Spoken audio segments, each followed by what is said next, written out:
saya ingin memberikan informasi lah, ya.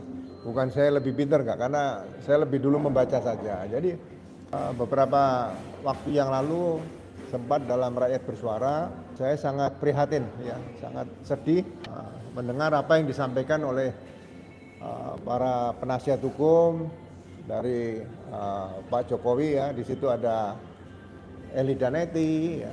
Kemudian ada juga namanya Pak Jamada Girsang, kemudian ada Pak Firman, ya, terutama yang berkaitan dengan hukum, ya. Jadi berkaitan dengan masalah restoratif justice atau yang sudah sangat familiar di masyarakat adalah RJ, kemudian ada SP3, surat perintah penghentian penyidikan.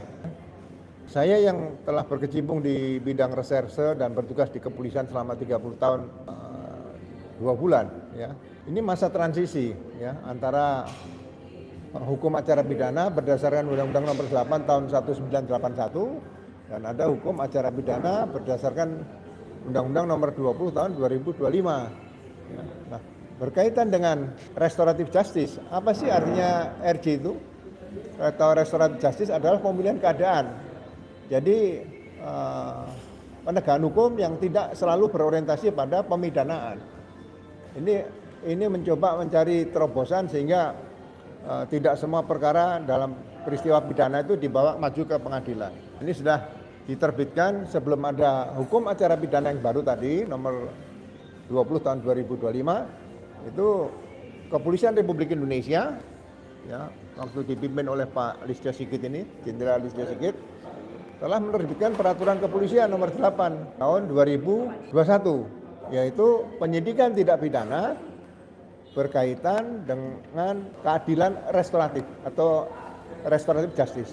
Ya. Restoratif justice yang diatur dalam peraturan kepolisian nomor 8 tahun 2021 tersebut, ya, itu mengarah kepada penghentian penyidikan atau biasa dikenal dengan SP3.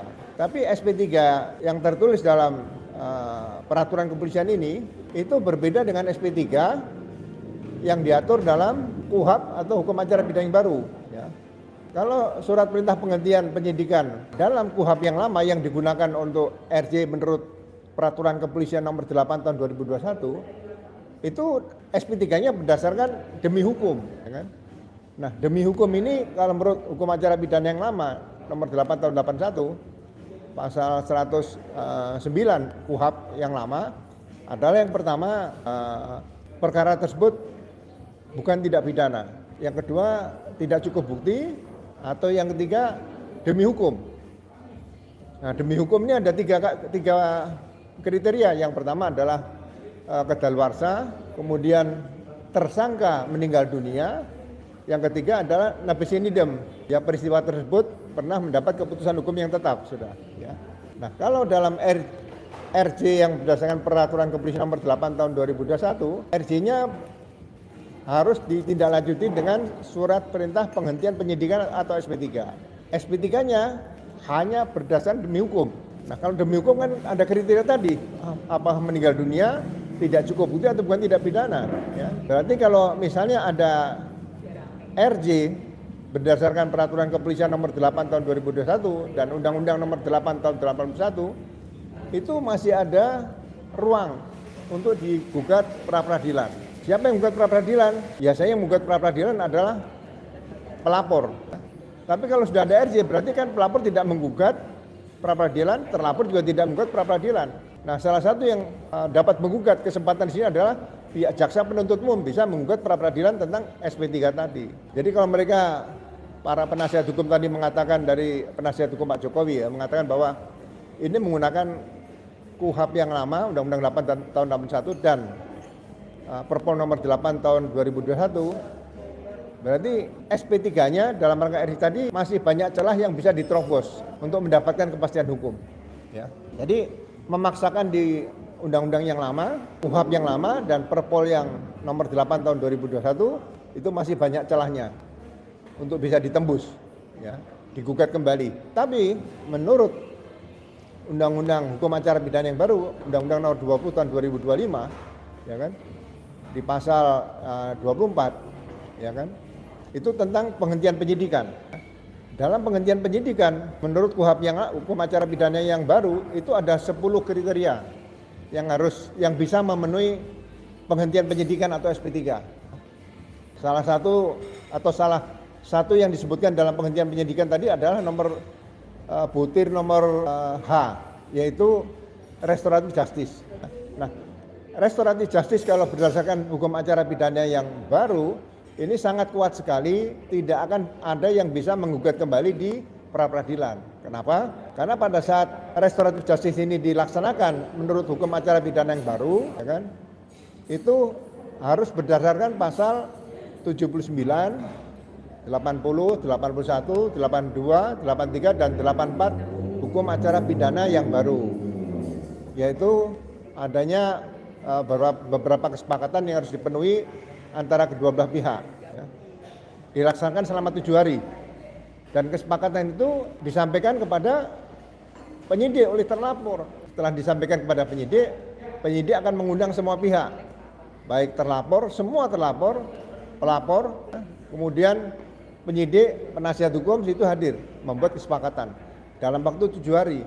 Nah, setelah tercapai kesepakatan, pelapor wajib mencabut laporan polisi. Setelah pelapor mencabut laporan polisi, kemudian pihak penyidik membuat penghentian penyidikan atau SP3.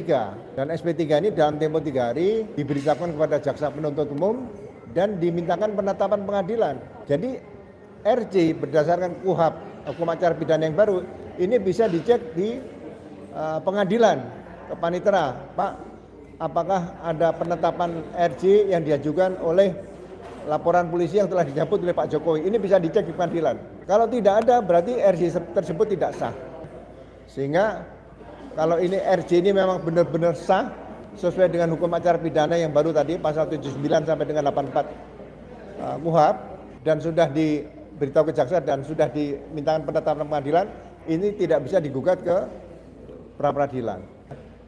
Jadi satu-satunya RJ yang sangat lengkap dan bisa dipercaya sudah ada kepastian hukum adalah RJ berdasarkan hukum acara pidana yang baru, yaitu Undang-Undang Nomor 20 Tahun 2025. Ya, mudah-mudahan ini masyarakat nanti lebih jelas lagi bahwa tidak bisa kalau dikatakan RJ yang dilakukan oleh para 3 dari 8 yang dilaporkan oleh Pak Jokowi, yaitu Pak Egy Sujana, Damai Hari Lubis, dan Rismon, ya kan?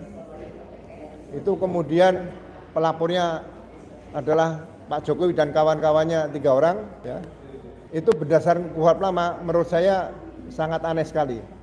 Tapi kalau berdasarkan KUHP yang baru, nah ini ke depan tidak bisa digugat kembali. Karena apa? Semua laporan polisi sudah dicabut. Kalau hukum acara pidana yang lama, RJ, berdasarkan peraturan kepolisian nomor 8 tahun 2021, itu laporan polisi tidak dicabut. Nah, ini perbedaan di situ. Sehingga masih bisa digugat di pra-peradilan, ya.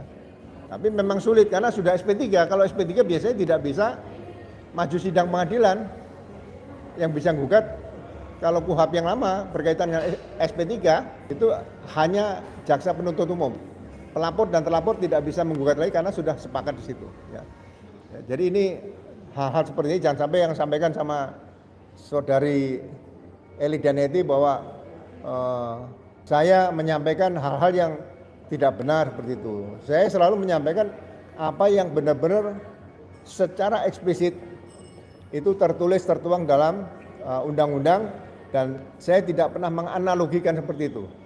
Mudah-mudahan Eli Daneti bisa belajar lagi, dan kalau perlu ya mungkin membaca Undang-Undang Nomor 20 Tahun 2025, semua pasalnya dihafalkan dulu, dibaca, dihafalkan, termasuk kalau perlu KUHP-nya. Jangan mengatakan bahwa itu kan hanya delik aduan ya. Memang pencemaran nama baik atau fitnah itu adalah delik aduan. Delik aduan itu berdasarkan pengaduan. Jadi bukan dumas ya, apalagi kalau ada orang bicara itu dumas. Dalam penegakan hukum pidana tidak dikenal dumas, yang ada adalah laporan polisi. Itu saja, mudah-mudahan ini akan bisa memberikan gambaran yang lebih lengkap kepada kawan-kawan saya di seluruh Indonesia, bagaimana tentang materi RJ atau Restoratif Justice dan SP3 atau biasa disebut Surat Perintah Penghentian Penyidikan. Terima kasih, mudah-mudahan ke depan kita masih bisa bertemu kembali untuk hal-hal yang lain yang perlu kita lebih sempurnakan lagi sehingga kepastian hukum itu akan kita bisa dapatkan bagi semua pencari keadilan dan kebenaran. Pak Ugro, kan Pak Ugro selalu menyebut SP3 ini cacat secara hukum ya. Dan kenapa berkas Polres Rio dan IPA masih didalami oleh PPKI? Apakah ada kesalahan prosedur hukum di berita acara ini? Ya, saya berani jamin bahwa perkara yang masih mencoba dipaksakan maju berdasarkan laporan polisi Pak Jokowi, Andi Kurniawan, kemudian ada 32 lagi namanya si Maret Sweken ya, satu lagi Lecumanan ya. Itu perkara tersebut sudah di SP3 ditutup dan sudah dimintakan penetapan pengadilan. Kalau penerbitan SP3 tadi melebihi 3 hari tidak dimintakan penetapan pengadilan, berarti SP3-nya yang berdasarkan RJ tadi tidak selesai. Jadi proses RJ dicabut laporan polisi, kemudian diterbitkan SP3, itu bisa dinyatakan cacat hukum seperti itu. Ya kalau sudah cacat hukum, ya berarti harus diulang kembali. Ini risiko kalau memang RJ tadi hanya berdasarkan KUHP yang lama, seperti itu, atau Perpol. Di KUHP lama tidak diatur, tapi mereka menggunakan Peraturan Kepolisian Nomor 8 tahun 2021. Itu Pak, dengan adanya pembagian klaster, Bapak kan menyebut tidak diatur dalam KUHP. KUHP ya. Dan menurut klien Bapak bagaimana tuh tingkat profesionalisme penyidik Polda Metro Jaya mengenai pembagian klaster itu di satu kasus ini? Jadi gini, seharusnya sejak awal laporan polisi kaitan pencemaran nama baik atau fitnah itu sudah dievaluasi dulu oleh penasihat hukum Pak Jokowi atau 3 pelapor lainnya. Ini pencemaran nama baik atau fitnah? Kalau fitnah itu benar-benar semuanya palsu, tidak ada suatu keadaan yang benar. Kemudian dia membuat fitnah terhadap seseorang, itu fitnah. Tapi kalau pencemaran nama baik, ya sekarang berkaitan dengan kemungkinan masih ada fakta-fakta yang bisa mengatakan bahwa dugaan itu jasa palsu. Nah, itu sudah ada bukti-bukti awal yang bisa dipakai lah, seperti kaitan dengan pemeriksaan dengan foto secara kasat mata, kemudian dengan skripsi dan sebagainya, ya. Itu sebagai awal petunjuk bahwa itu ada dugaan seperti itu, dugaan ijazah palsu. Nah, ini tidak dianalisa, dijadikan satu. Nah, kemudian pelapornya melaporkan katanya 12, pertama itu jadi 8. Harusnya tidak bisa, lapornya cukup satu orang, masing-masing satu orang satu LP. Kan tidak ada pencemaran nama baik yang dilakukan otaknya siapa. Kemudian yang melakukan siapa. Kemudian yang membantu melakukan siapa. Ya kan? Kemudian yang memberikan fasilitatornya siapa? Sangat sulit. Makanya saya berkesimpulan sementara dalam diri saya secara pribadi, ini yang mengarahkan pasal ini penasihat hukum dari Pak Jokowi sebelum laporan ke Polda Metro Jaya tadi. Ingin memaksakan, ya kan, semuanya orang-orang yang pernah membicarakan dugaan ijazah palsu Pak Jokowi ini dipenjara. Jadi tujuannya memenjarakan orang seperti itu. Nah, ini tidak baik seperti ini, ya. Padahal polisi itu kan menyidik perbuatan. Jadi ke depan nanti kita tidak perlu memikirkan apakah Pak Jokowi diproses, kan? Tidak perlu. Yang coba kita buktikan, kita adakan penyidikan itu adalah dugaan ijazah palsu tadi. Siapa sih sebetulnya yang menggunakan ijazah palsu ini? Bukan yang membuat nanti yang kedua lah. Yang memiliki nanti yang ketiga, nanti terakhir.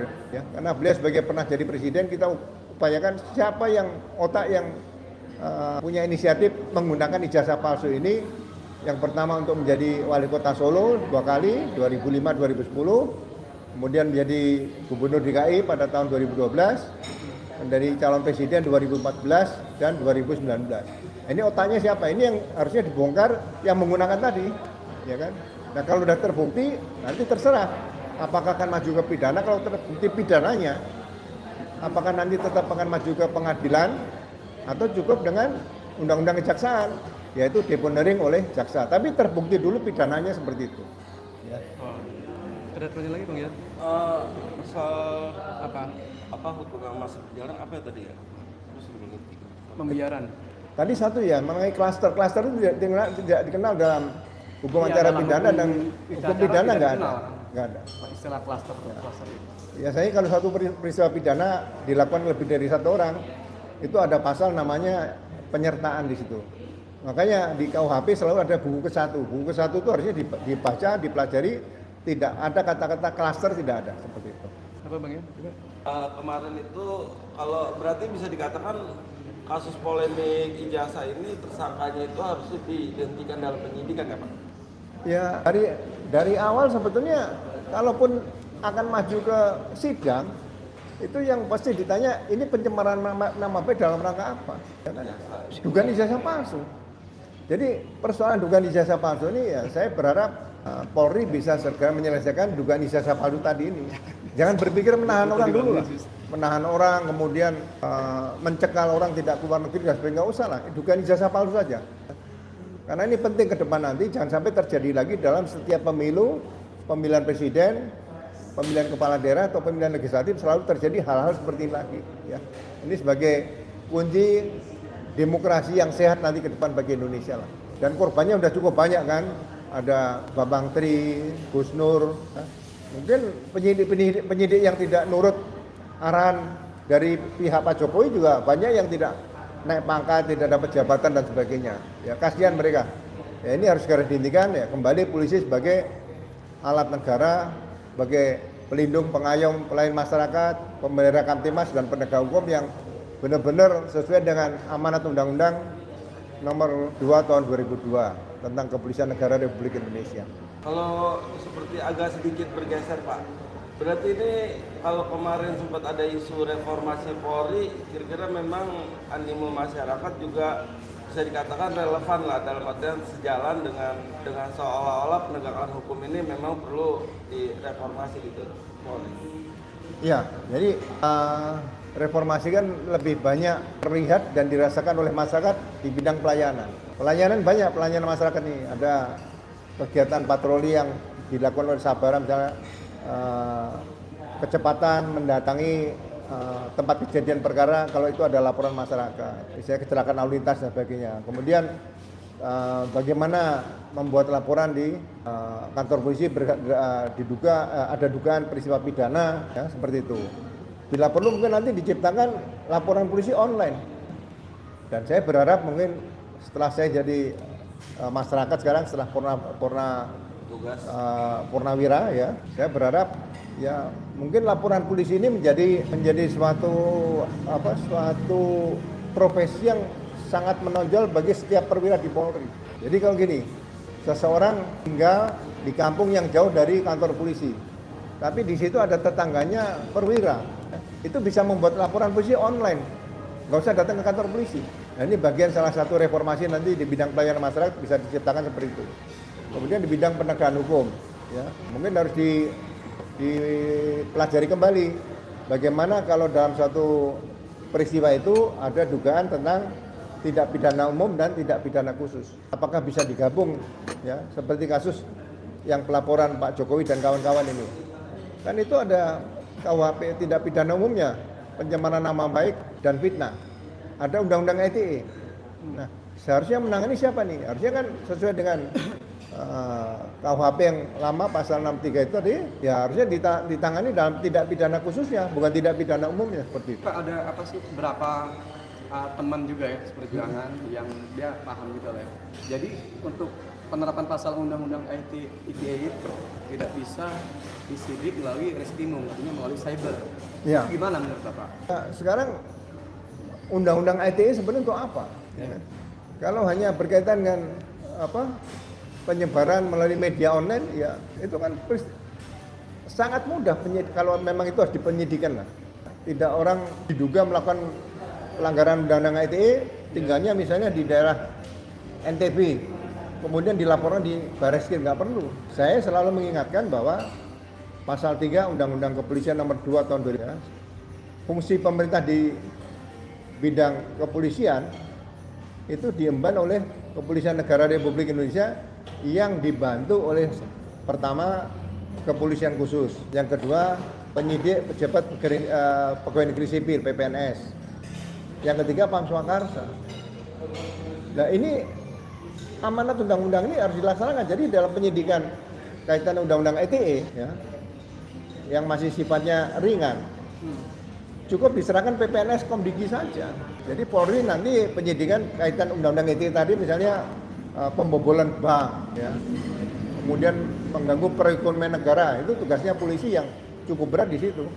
Jadi harus dibedakan. Kalau yang kecil-kecil ringan ya mungkin ada PPNS Komdigi yang di kabupaten atau kota Madia kan bisa menyidik seperti itu.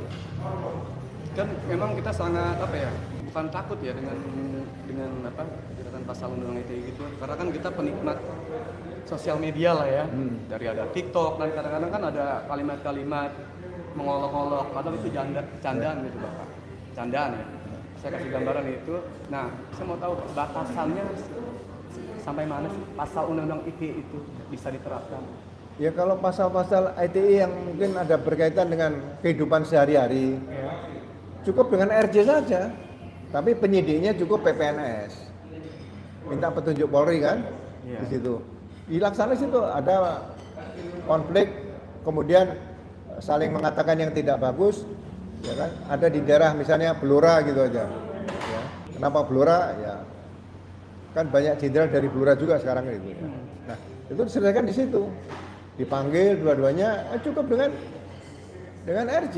Polisi kan ada Bimas. Kalau kita baca peraturan kepolisian nomor 8 tahun 2021, itu di situ fungsi Bimas juga ada menyelesaikan. Berarti dia harus dilaporkan kasusnya diangkat gitu. Ya nggak perlu sampai menghambur-hamburkan biaya sampai nahan dan Seperti sebagainya. yang kasus jasa ini yang sekarang. Ya kalau dugaan ijazah palsu ini kan karena digunakan beliau sebagai kepala negara. Jadi itu bisa orang bisa melaporkan tentang dugaan ijazah palsu. Tapi kalau ijazah palsu ini tidak digunakan, ya nggak ada masalah. Seseorang punya ijazah palsu hanya disimpan di rumah, nggak ada masalah. Gitu loh. Tapi kalau digunakan, itu KUHP yang lama, pasal 263 ayat 2-nya yang kena dia. Kalau ini, ya. Itu sementara, iya Pak, di tengah polemik ini kan bukan hanya kalau yang tersangka ikut berkomentar itu tentunya pantas ya. Kalau penegak hukum ikut berkomentar itu pantas. Atau advokat juga berkomentar pantas. Tetapi ini dalam polemik Pak Ijazah ini, Pak Roy dan Bu Tifa yang ikut berkomentar, bahkan buzzer-buzzer Jokowi juga ikut berkomentar seolah lebih paham soal hukum.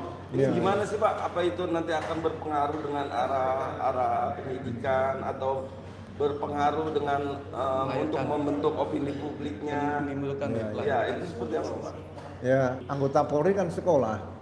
gitu. Berarti punya ilmu ya kan? Ngerinya kayak gitu. Saya juga suka mendengar beberapa yang mengatakan, udah nanti ditunggu aja pengadilan. Di pengadilan ini mau makan soto apa Pak? Ya kan, yang tahu penyidikan kan penyidik Polri, ada jaksa, hakim. Tapi kalau Basar tahu nih, nggak pernah jadi polisi, nggak pernah jadi jaksa, nggak pernah jadi hakim. Udah pokoknya nanti Pak Roy tunggu aja di pengadilan. Kalau di pengadilan ada soto, ada es krim kan saya mau diajak ke pengadilan juga kan gitu. Dan di pengadilan mau apa? Berkas perkaranya ini dari awal secara kasat mata. Kalau sudah RJ itu berarti keadaan sudah dipulihkan dan tidak berorientasi kepada pemidanaan. Ini sudah selesai. Kenapa hanya seperti itu ya? Dibikin berlarut-larut, ya kan? Makanya saya katakan ya jangan sampai buzzer ini, ya kan, ikut-ikut nimbrung supaya seseorang itu bisa ditahan, ya kan? Berarti ini kan niat jahat yang sebenarnya tidak perlu dibawa-bawa lagi ke depan seperti itu ya. Mungkin saya berharap ya Pak Jokowi bisa mengingatkan lah orang-orang yang dekat sama beliau ini, udahlah kita selesaikan di sini aja, kita lihat ke depan apa yang terjadi, kita baik-baik saja dan nanti biar saya perlihatkan ijazah saya, biar mereka tahu kalau ijazah saya ini asli. Kalau mereka masih nganggap palsu ya silakan diperiksa di kepolisian dan sebagainya. Jadi itu saja, selesai seperti itu. Ya. Jangan ada penahanan dan sebagainya supaya tidak selalu ribut seperti ini. Ya, bagi saya seperti itu aja. Ini Pak Bro, kan banyak pemirsa dari Refli Harun juga, netizen yang lain ya. Dia menangkap SP3 atas permintaannya Bu Roy ini nih yang di bersama Troya. Nah itu seperti halnya respon ke SP3 gitu. mereka salah tangkap di situ. Iya, iya. Jadi karena saya pernah nanya, bener Mas Roy RG gitu.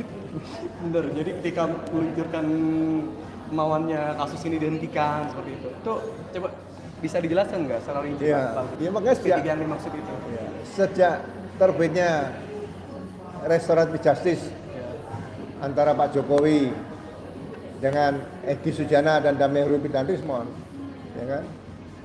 Nah, kalau mau dicari cacat hukumnya RJ tadi, itu belum seperti apa yang ditulis oleh hukum acara pidana pasal 79 sampai 84. Dilaksanakan di Solo, nggak boleh. Tapi oke lah kita terima, anggap RJ sudah selesai, sudah sepakat, dan sudah terbit SP3. Nah, SP3 ini berlaku bagi semua yang dilaporkan di situ. Ini penyidik sudah melihat ada restoratif justice dan penyidik yang punya kewenangan menerbitkan SP3. Jadi nggak usah diminta siapapun, SP3 itu kewenangan penyidik untuk bisa menerbitkan. Jadi seharusnya SP3 yang diberikan kepada Damai Hari Lubis, Pak Egy Sujana dan Rismon itu juga diberikan tembusannya kepada Pak Roy Suryo, Bu Tifa, terus ada Bu Kurnia, ada Pak Rizal Fadila, ada Pak Rostam, satu lagi siapa itu? Berikan semua, 8 orang menerima. Dan itu bisa dicek di pengadilan. Kalau tidak ada di pengadilan, berarti SP3-nya dalam rangka RJ tadi tidak sah. Jadi nggak usah masing-masing, wah nanti Pak Roy minta RJ. Nggak usah minta, itu RJ itu kewenangan penyidik, bukan hak tersangka meminta atau terlapor minta, itu tidak ada di situ. Oke, terakhir Pak Bro, saran konkret Pak Bro apa nih kepada Kapolri dalam penanganan kasus yang sensitif ini ya, supaya tidak menimbulkan kegaduhan proses hukum ke depannya.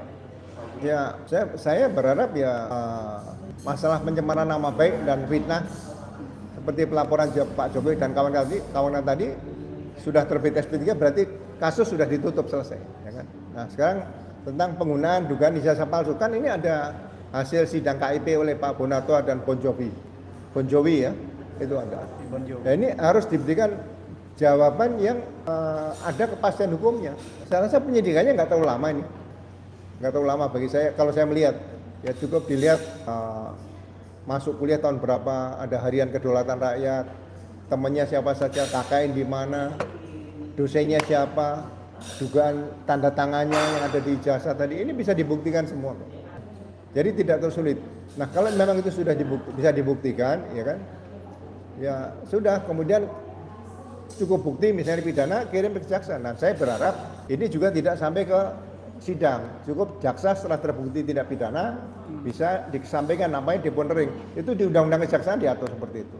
Ya. Jadi intinya sebaiknya kasus ini maju ke persidangan atau memang dihentikan saja Pak penyidikannya, atau diulang lagi, dimulai SPDP, dimulai laporan baru, misalkan tempo hari kan ada usulan seperti itu, jadi mundurnya jauh banget. Justru ini harusnya diulang lagi gitu, seperti Jokowi melaporkan kembali Ya, tersangka ini Pak. kalau itu bisa terjadi hal seperti yang dikatakan tadi, penyidikan ulang dan sebagainya, berarti ini juga akan menyalahi pasal 81 hukum acara pidana yang baru. Berarti RJ itu dijadikan alat intimidasi, itu nggak boleh dilakukan. Merendahkan martabat orang lain itu juga merendahkan hak asasi manusia, tidak. RJ itu memberikan derajat di depan hukum semuanya sama, atau equality before the law, seperti itu harus dijaga, ya. Dan sampai misalnya, oh ini sudah 3, nanti yang 5 dibuat LP baru, dibuat SPDP baru, itu berarti pemerintah dengan DPR gagal melahirkan Undang-Undang Nomor 20 tahun 2025 berkaitan dengan hukum acara pidana. Ya. Kasihan nanti produk hukum acara pidana yang baru ini akhirnya juga menimbulkan korban-korban seperti itu dan akan digunakan dalam penegakan hukum ke depan nanti di seluruh Indonesia. Ini yang bahaya seperti itu. Jadi sebaiknya lanjut persidangan atau dihentikan Pak layaknya seperti apa? Pencemaran nama baik dan fitnah yang dituduhkan kepada 8 tersangka itu berdasarkan restoratif justice itu sudah diterbitkan surat perintah penghentian penyidikan, berarti kasus itu sudah ditutup, sudah selesai, tidak bisa diproses kembali, ya. Jadi kalau nanti ke depan jaksa masih menerima dan sebagainya sampai sidang, saya akan melihat di sini nanti penilaian saya, ya kita diskusi lagi, kita lebih tajam lagi. Oh ternyata negara Indonesia adalah bukan negara hukum seperti itu, ya. Dan sampai ini luar negeri juga memantau ini Pak, seperti itu.